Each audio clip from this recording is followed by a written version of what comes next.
ayun, salamat sa paghihintay para doon sa part 4 ng ating crude application tutorial. So, siguro ito na rin yung magiging last parts kasi ang natitira na lang is yung paano tayo mag-update at mag-delete ng record. So, halos same lang naman yon. Okay, yung dalawa. So, ang bago lang nating or ang isa sa idadagdag ko dito sa paggamit natin ng controller is kung paano naman class mag-accept ng parameters yung ating mga methods ng ating controllers. Okay? Galing and paano siya lalapatan or lalagyan ng uh, routes. So yung mga routes kasi na may ng parameterize or may parameter na method ng controller ay meron din tayong tinatawag na placeholder for a specific route na may ganun na tumatanggap ng ganun. So para mas madali, papakita ko na lang sa inyo at medyo nalulula na rin nga ako. So medyo hindi pa rin maganda yung aking pakaramdam. Pinilit ko lang talagang matapos na to, pagre-record na to. So yung ibang ito ay panibago, aside from this, meron pa naman talaga para sa bawat parts. So pero antayin nyo lang kasi hindi rin ganun kabilis mag-upload and nag-edit pa rin ako bago ko siya i-upload sa YouTube. So asahan nyo na lang, puro hanggang basta mapopost ko rin naman to sa YouTube channel ko para sa inyong reference. So ngayon again, punta na tayo dun class sa pag-update ng records muna. So dun sa update naman, gagawin muna natin, magsimula ulit tayo sa view. Create muna tayo ng view file for the update. So doon lang ulit sa product. Yan, new file. Tingnan natin ay update.php. So ang laman naman ng ating update.php is parang laman din ng create. Kaya ang gawin ko na lang, kakopy ko na lang yung laman ng aking create.php. Papunta dito kay update. Paste. Okay. Palitan lang natin yung ibang mga text. So yung add product, gawin natin na update. So yung routes natin, siguro lagay na lang din natin siya sa update. Sa same lang naman yan ang insert eh. So mag-create lang tayo ng route na update. So itong pupuntahan daw pag sinubmit natin yung form na to ay kay product update. So dito class, magdagdag na lang din ako ng isa pang route. I-match ko na lang din yung update para pasok siya kay get at saka kay post.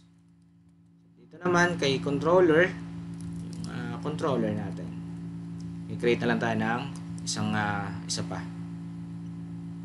isa pang method, product function update. Okay, then tayo sa route, may update na tayo, product update, ito na yon. Wala pa lang tayong laman. So mamaya makikita nyo parang pwede natin copy paste na lang din to eh. Kasi pag nag-update tayo ng record ay parang nagsisave din naman. Gaya nga nasabi ko, halos save lang naman, parang nagsisave lang tayo din ng from post then, from form then papasa natin sa controller para doon i-process and then i-update naman natin siya doon sa database. So meron na tayo, balik tayo muna dito kay update, view file, product name. So ang idadagdag na lang class natin dito is yung value para kapag nag-select tayo ng record na i-update, makikita natin yung current value nya. Kasi para makita natin ano ba yung current value, para pag pinalitan natin, alam natin yung value nya bago siya palitan. And then dito gawin na lang natin tong update niya. Dito kasi sa update class, meron tayong select na kailangan din. Kasi kailangan natin select yung record ang i-update natin. So meron tayong meron tayong gagawin na select statement din para makapag-update tayo ng record natin. So ayan, meron na tayo nitong para sa update. Then nasunod na lang natin gagawin ay mag-create din ng close muna natin yung iba sa model. So wala tayo dito ng update, click function.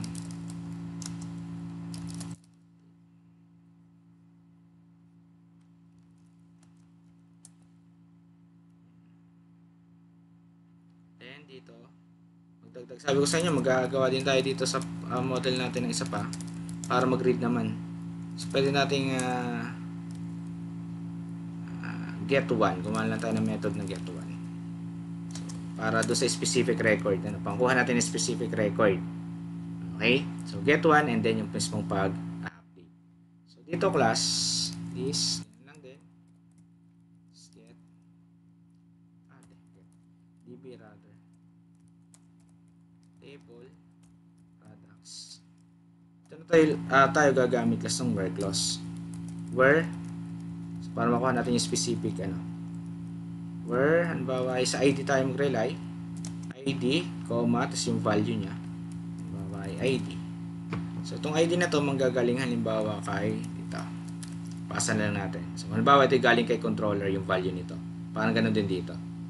So ibig sabihin pag nag-select tayo ng record na i-update, okay, so pa-process yung kay controller, then kay si controller magpapasa dito ng ID. Yung ID naman daw niya ng ating kukunin, so get all lang din. Pwedeng get lang kung single record lang, pwedeng get na lang So kung single record, pwedeng get. Kung marami, get all. Return na lang natin. Saan? Ito namin nasa documentation din, yung get at saka get all. Okay, so meron na tayo. So doon muna tayo sa get, mamaya na natin i-tuloy doon sa update. Then dito class, pag nag-update daw tayo, ito naman yung nasa routes na natin na get or post, yan. So sa get muna tayo. Kukunin daw natin si this.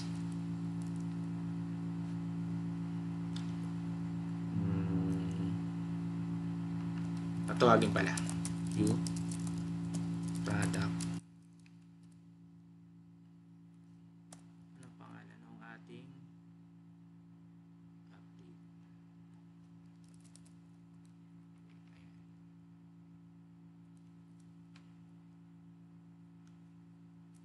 So try muna natin class, i-check meron na ba tayong update. Meron na product update. Kung makukuha muna natin yung update product. So, okay tayo doon sa ating view file. So, ngayon naman, paano natin ipapasa sa view file natin? Okay? Yung makukuha nating record sa database na to. So, paano natin papapasa? Kasi kailangan natin kuhanin yung record ng maseselect na data. So, paano natin makukuha or mapapasa dito? So, ang pwede nating class gawin. So, dahil ang ating pag-update ay pwede nating gawin or pwede nating dito natin isama. Ayan. So maglalagay lang tayo ng isang column dito para sa pag-update. Yun sa display. Hanapin nyo lang class yung display natin ginawa na view file. And then mag-add lang tayo dito class ng isa pang heading. So halimbawa ay action. Then dito class maglagay lang tayo ng isang TD muna para doon.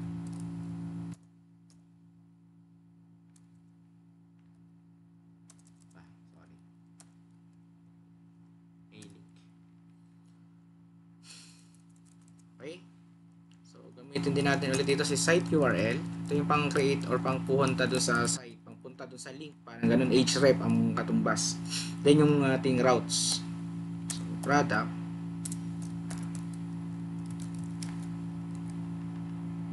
And then, update. Tama ba? Tama. Update. And then, yung ID nung i-update natin. Dito klase, concatenate na lang natin yung P ID. Ayan. So, lagay lang natin dito ay update sa link. So, kunuha natin yung ID.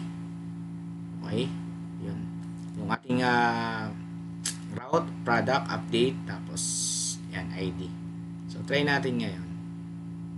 Reload to. So, baka kinilig daw natin yung update. Basta nyo, not found yan. Not found. Okay? So, yan, error kita nyo naman doon. Not found daw. Kasi dito, meron tayong product update na route. Ayun. Pero class, nagdagdag tayo ng isang parameter. Ayun. Yung 1, yan yung ID ng ating record na i-update. So, ngayon, kailangan din natin itong i-adjust. So, anong lalagay natin dito? Dahil dynamic yung ID, pwede kasing sa bawat record, kanya-kanya yan ang ID. Alam naman natin yan kasi yan yung unique. So, para magdagdag tayo dito, okay, yung ina-expect natin na value niya, halimbawa ay hindi natin alam, pwede maglagay lang tayo dyan ng placeholder. So, lagay natin ay ID for example. Okay, kahit anong name yan, dahil ID yung hinahanap. So, technically, ID na lang din ilalagay ko dyan. So, dito naman class, ay wala na tayong idadagdag. Yung ibang mga framework naglalagay pa dito ng ID din. Bawa kung ano yung placeholder. So, dito class wala na. Pero, dahil ito class, okay, itong value nito, dito makapapansin yung class. May 1 doon. Yan yung sasalo doon sa 1. Okay? So,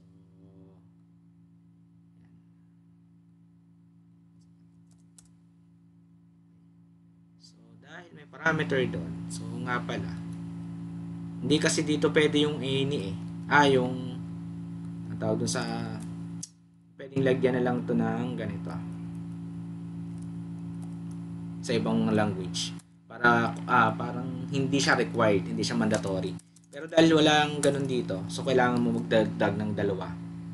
Ito ay para doon sa walang ID, ito naman ay para sa meron. So kailangan kayo magdagdag na 2 different or separated na tawag dito, routes. So inalis kasi natin to.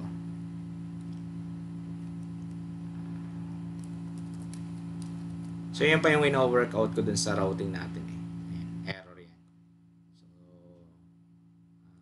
may next task, So, gagawin kong yan. Para isang route na lang. Para dyan. So, mayroong placeholder at wala. Pero at the meantime, hindi pa natin natatapos yan. Hindi ko pa natatapos. Gagawa ng paraan. So, yan muna. Dalawa. Isa dun sa wala at isa dun sa meron. Pero, syempre, in this case naman talaga kailangan meron yan pero syempre pag minsan nagkakaroon ng mali ang pindot, so again galing ka naman kasi dito sa display, so automatic kasi meron yung 1, meron yung 2, depende kung anong record ang i-update nyo. Yan, nagbabago-bago yan.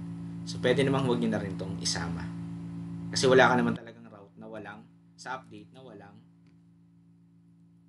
ganito. Pero kung gusto mo lagyan pa rin, nasa inyo naman yan. So pwedeng alisin nyo na to. Okay? So, dahil ang na-expect mo naman, laging may ID siya doon sa dulo. So, ngayon, yung ID na yan, class, yung pinapasa nating ID dito, yan, class, yung sasaluhin naman dito. Pag meron kasi ditong ID, ibig sabihin, meron parameter itong update. Di ba? Ito yung method. Kung meron dito tayong placeholder, hindi placeholder. Yung placeholder na yan, ang hinuhold niyan, or ang magiging value niyan, ay yung magiging parameter ng method na nandito. Kung product update yan, yung magiging value niya ay pwedeng kunin dito kay product at update. Yan, product, update. Product method and update method. Update. Product controller, update method. So dito, pwede kayo maglagay class ng tagasalo. O ID na lang din. Okay, so yung ID na yung class, pwede nyo na i-process dito. Okay, kay controller. So ayun, sasaluhin niya yung ID na yon papunta kay controller dito. Okay. Ang ginawa ko lang kasi i-show ko. Hindi ko pa pinaroses yung ID. Pero kung gusto kong gamitin yung ID dito sa update, sa loob, pwede. Ilalagay ko lang siya sa isang variable. Then, second parameter, parang yung kanina. Okay, so pwede nga gawin ko dyan, data, ID, equals, yung ID na nasa parameter. Or yung ID na nasa URL na yun. Okay? Yun yung nag-hold dito. Yung hilold nito. Pinasa dito as maging parameter ng update. Kaya dito sa product update, meron kayo pwedeng saluhin. Okay, so para makita natin kung talagang nasasalo dito yan or nakukuha natin. So pwede nating i-echo to. Gawin muna natin, echo na lang natin si ID. Then exit para hindi basahin yung mga nasa baba. Ayan, nakukuha. ID. Papalitan ko yan halimbawa na ibang ID 1. Palitan natin yan. Okay, so nakukuha natin yung ID ng mga records. So pwede na natin ma-process yan. So pwede yan yung maging work clause. Select all from table, yun nandito sa model, select all from table products where ID is equal to yung ID. So again, di ba yung ID na to ay kukunin daw natin kay, nasa model tayo, okay, dito. So yun ipapasa natin kay model. So dahil hindi naman natin kailangan directly kay display or kay update yung ID, ang kailangan natin class ay yung galing kay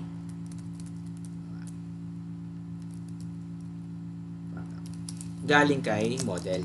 So this model is product model. Update. Then, papasa ko kay update yung ID. Ayan. So, yung product model, tinawag daw natin. Ang kailangan niya kasi isang parameter, yung ID. Pinasahan ko siya ng ID. Ayun. So, yung ID na yon, klase yung ID na nasa URL, yung kinuha ko dito. Ayun, dito. Okay? Yung 1, depende sa yung ID. Excuse me, ang makuha natin sa display. Then, ito yung magiging ito yung mag-execute, magiging value nito. So anong gagawin daw? Ang re-return niya lang daw ay muna ay yung input ay yung rows or yung product rows natin. O single row lang yun. Select one ang nakalagay. Ang aking ginawa muna. Yan, get one. Then naka-where clause, isa lang mukha kaya get na lang ginamit natin dyan again. So balik tayo dito. Paasa lang ulit natin dito si data para magamit natin sa loob ng ating update. So dito class, diba, meron tayo ditong data product. So pwede natin tawagin si product dito para maging value. Bawa ay product. Ay sorry. Product. Then product. So, kung inahahabaan, pwede nyo namang iksiin yung product na yun. Hindi na product yung gawin yung key. So, balik tayo dito. Palitan nyo lang to kung inahahabaan. Ba, letter P na lang para maiksi. So, kasi may mga ganun pagkakataon. Pero kung gusto natin maging readable talaga, so, puhin natin. So, yan. Pinalitan ko lang class ng P, yung ating key. Kaya dito class, nung tinawag ko na siya dun sa ating view file, P na lang din. Then, yung kanyang key. Ito naman class is yung ating column name. So, copy-paste ko na lang to para dun sa ating sunod. Product description. So, gawin ko lang dito ay desk. So, yan ay magiging value na. So, dapat lalabas na yung mga value na yan. So, ngayon, update natin to shampoo mabango. Ayan, error. Yan ang napasok. Wait lang.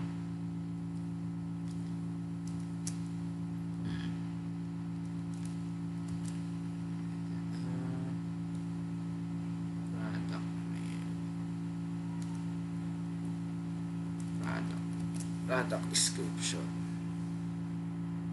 So, error. Tingnan natin. Try to access offset value. Ayun.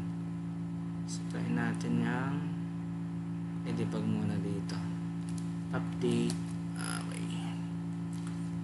So, i-dump muna natin para makita natin kasi wala, may ano tayo sa data.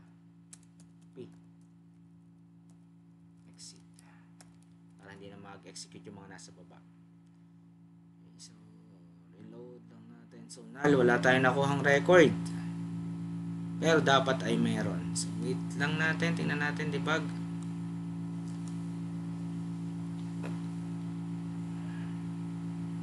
Get. Return. Distributable products. Where ID is ID. Tama naman. Pinasa natin. Meron na siya.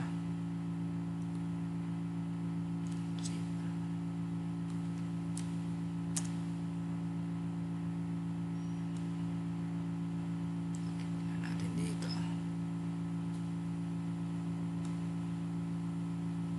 Tama naman. Ay, get one pala. Sorry. Ayun, hindi pala update. Get one. Bakit nga pala update ang nilagay ko doon? So, try ulit natin. Comment na lang muna at baka may mali pa para matry ulit natin mamaya. Ayun, shampoo mabango. So, okay na tayo dyan. Typo error na naman. Ang kinuha ko pala dapat ay get one. So, ayan, nadi-display na. So, mag-update kayo. Pwede na kayo mag-update. Sabon mabula. Sabon mabula. Okay, test. Okay, so nakukuha na natin ngayon. Kailangan na lang natin yung ma-save. So, yung update na lang natin gagawin dito. So, punta tayo kay product uli. Then, update. So, ang gawin natin class dito, ganun lang din sa save. If, gawin na lang ay, sige. copy paste na lang natin ito. Doon tayo sa if submitted. Simula sa if submitted, copy paste na lang natin dito. Dahil sa ang route naman natin ay nakamatch. Okay. So tingnan natin kung auobra yung ating naiisip. Marami kasing ways. Try lang natin to. Update, form validity is submitted. Okay, ang gagawin daw natin ay saan na yun? Same lang naman. O sa halip nga lang na create, yan, ito yung papalitan natin dito. Okay? So galing lang to sa ano ha, dito sa ating insert. Pero ngayon nasa update tayo, so kina-paste lang natin yung kanina nating data. Okay, para to sa pag-select one para ma-display lang. So dito ngayon ay papalitan natin to ng update. Pero dito wala pa tayong update. So ngayon, paano ba tayo mag-update? Parang ganun din naman sa select asas dito. Copy lang natin yan. Agit tayong aircon.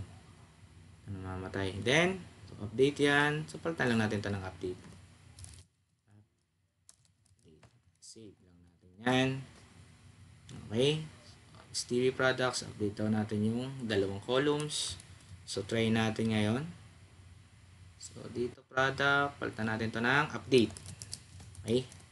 So inapi ko lang sa update tayo, kaya in-update ko lang din dito sa model. Project, product model, update. So this is this one. Then product was successfully, syempre, was updated successfully. And errors ulit dito. Sana mare-redirect. Palitan lang natin ito ng redirection sa update. Yun ang sinasabi ko, class. Dahil, sorry. Sa display pala. Display. And, kailangan din natin, class, kopyahin sa display yung ginawa natin sa insert kanina. Yung mayroong nakalagay na yan. Flash alert. Para doon, pag nag-redirect, doon siya mag-a-alert sa display. So, dito naman class, ilagay lang natin siya saan? Kaya, yan, dito na lang. Para doon. Okay, so, and then, let's check natin ulit. Display, update, sa product model. Meron tayong update. Ito natin ito ng update. Okay, so, update. Products, ayun, may kulang tayo dito na work loss.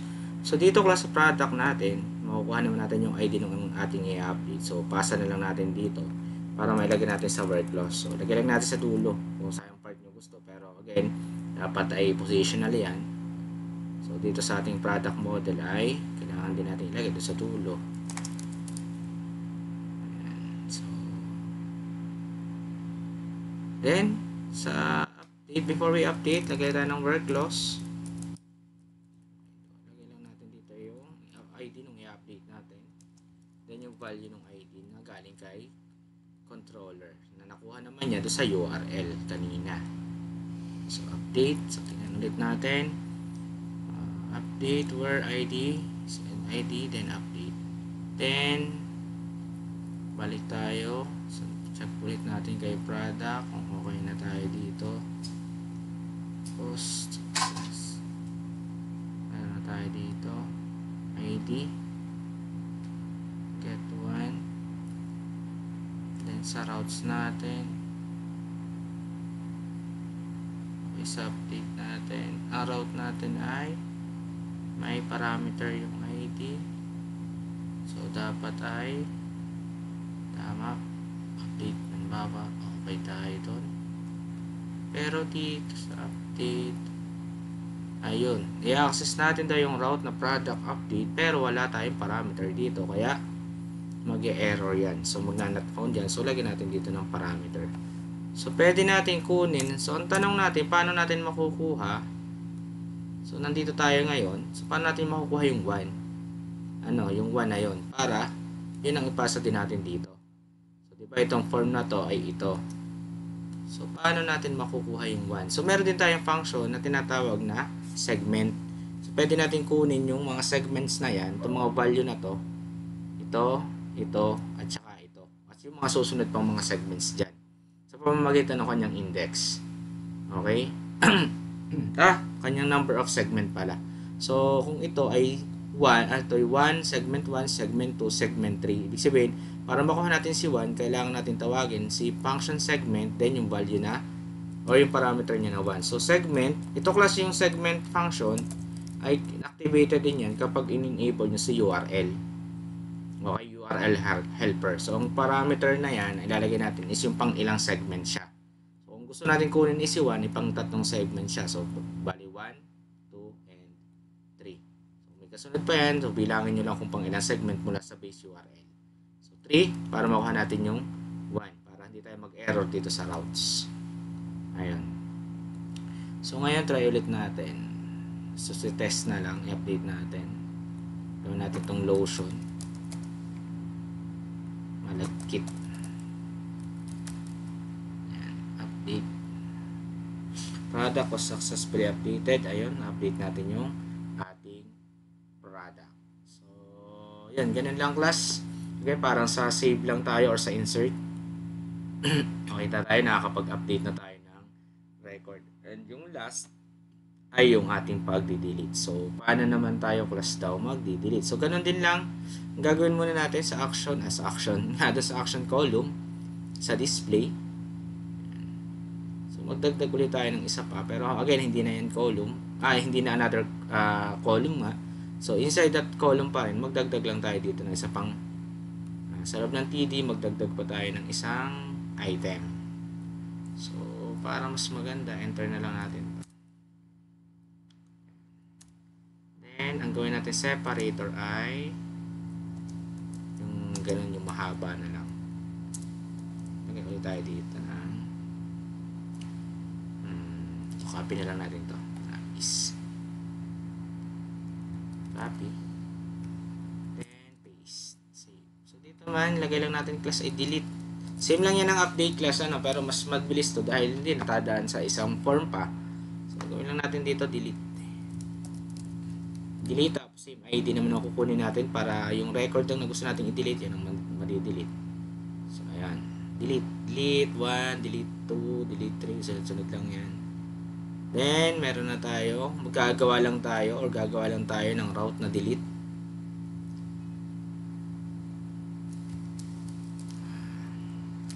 Router.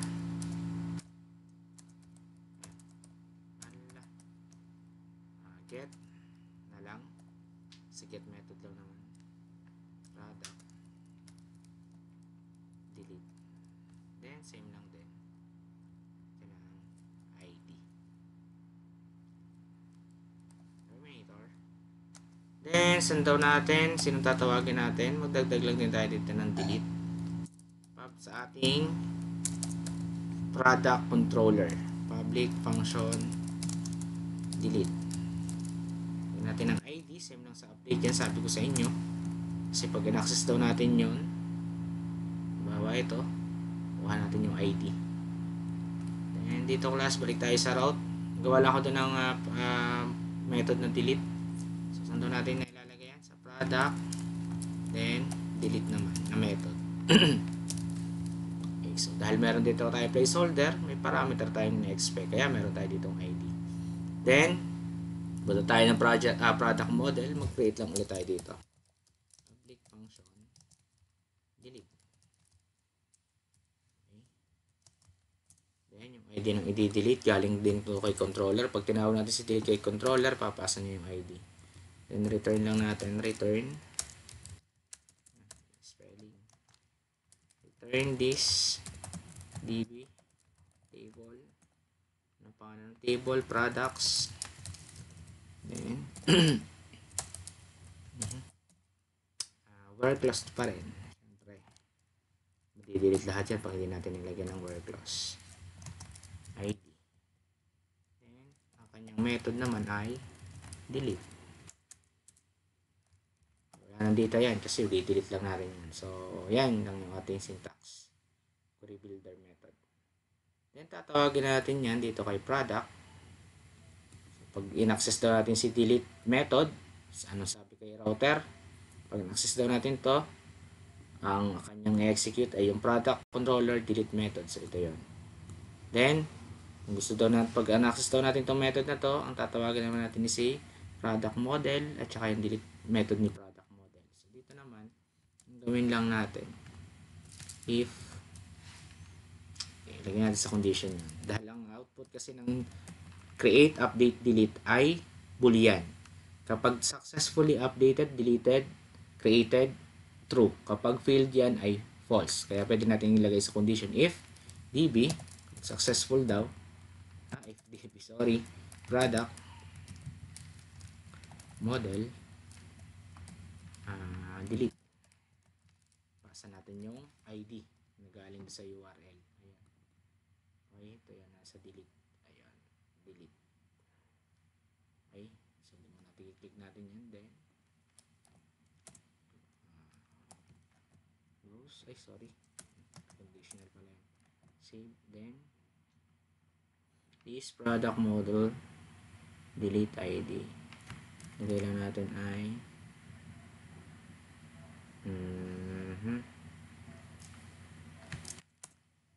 sa redirect tayo.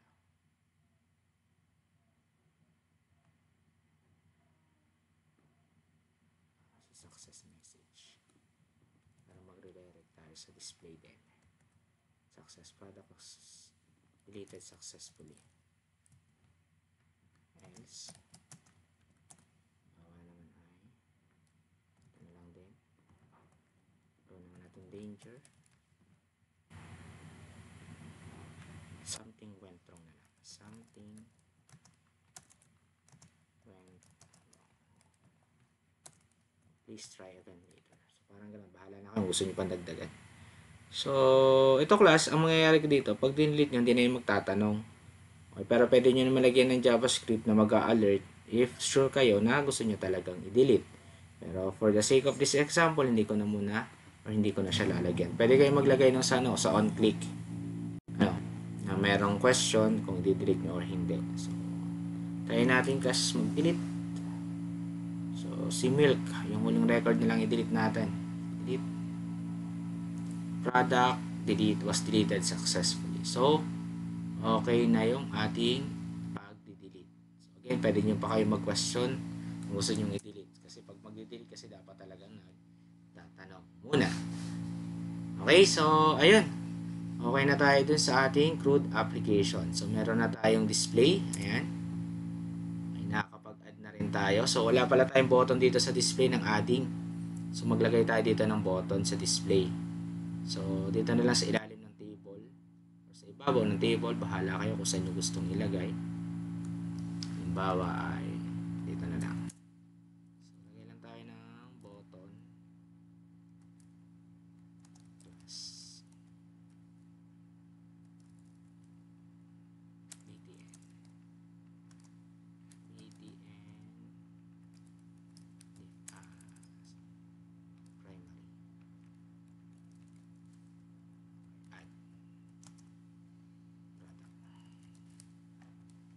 Save. Tingnan natin. Nalabas na dito. Yun. Add ng product na. Okay, so medyo lagyan natin ng margin bottom. Ating tulang. Medyo bumaba siya. Ayan. So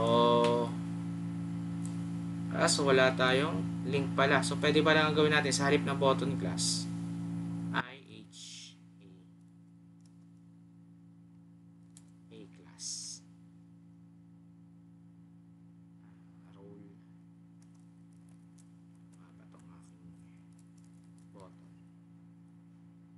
Href yung link. Sa button ay yung pupuntahan. So, site URL pa rin yan. Gawa ng link. Then, saan tayo pupunta? Kay product. Route. Then, add. So, yung ating route na ginawa. Tingnan nga natin. Ayun. So, add it. Dito kay add. Maglagay din tayo na isa pang link. mas add para pabalik naman siya kay display. Copy lang natin to, may create, maglagay lang tayo dito sa baba dito. Okay, show products. Ito naman ay sa display para lang meron tayong back button.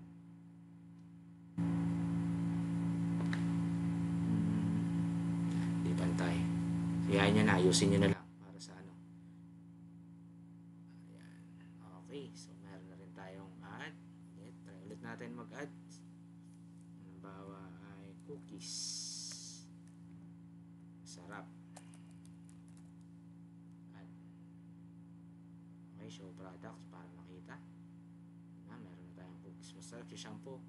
Gawin natin shampoo mabango at malapot. Update. Ayan, mabango at malapot. And then, kung gusto natin mag-delete, delete natin si lotion. Deleted. Okay, so nawala na si lotion. Okay, so ayun, na-try na naman natin ulit. Wala naman tayo naging problema. So hopefully nakasunod kayo dun sa apat na parts nung crude natin. So na-discuss ko na rin naman yung ibang parts aside from the crude mismo. So may mga naisingit na rin naman ako na ibang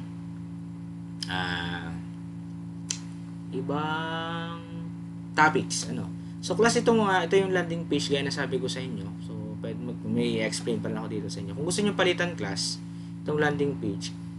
Okay, so halimbawa kung gusto niyo maging landing page itong display, yung madi-display na lahat ng product. So pwede niyo naman gawin. So halimbawa dito gawin niyo na natin, burahin na lang natin to, pwede naman. Yun yung ating landing page. Pag hindi nyo yan nilagyan class, pag in-access nyo tong 400 na yan, so page not found yan. So dahil wala tayong route na ginawa para doon. So ang gawin na lang natin class, maglagay na lang din tayo ng isa pa na router. Get. Then, yan yung empty. Then, ilagay na lang natin ito. Para hindi na ma-display.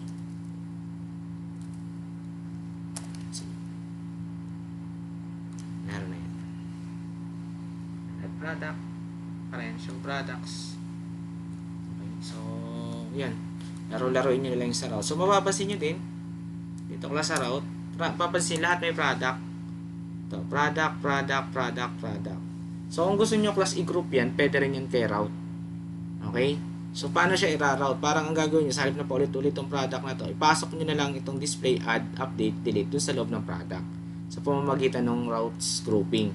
So, para makapag-group kayo class, type mo lang route, tapos group. Dito class, gagamit din kayo ng closure. Ilagay nyo lang dito yung pinaka-group name. Okay, product. Then, comma. Ilagay nyo lang a function. Use.